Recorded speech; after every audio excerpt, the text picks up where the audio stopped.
Hello everyone, welcome to English Shorthand classes. Exercise 9.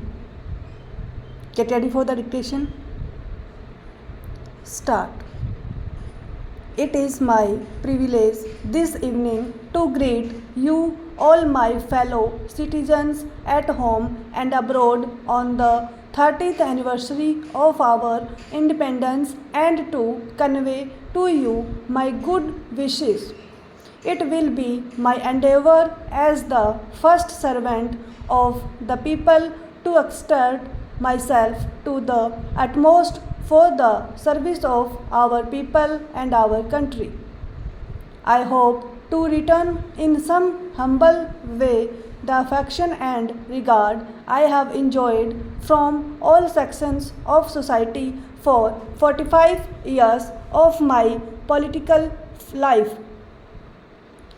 30 years have gone past since we become free.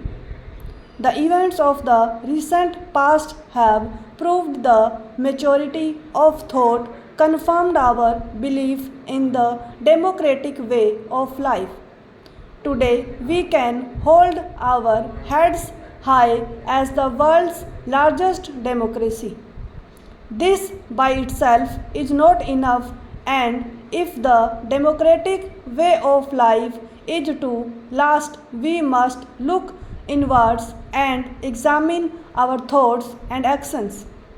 The democratic way of life must result in a rapport between the mass of our people, particularly those living in the rural areas, our political mentors, and the administration.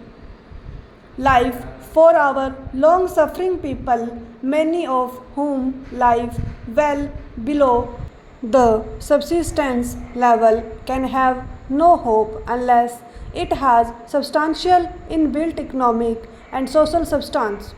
Only then can we mobilize our enormous human resources to actively participate in the task of nation building.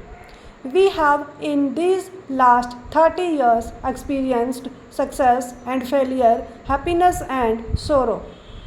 We have yet to end poverty, ignorance and disease and inequality of opportunity. The ambition of the greatest man of our times, Mahatma Gandhi, was to wipe tears from every eye.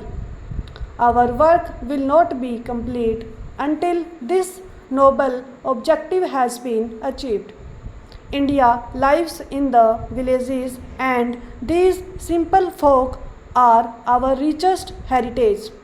The 5-year plans for socio-economic development have no doubt yielded some result, but has their impact been substantial?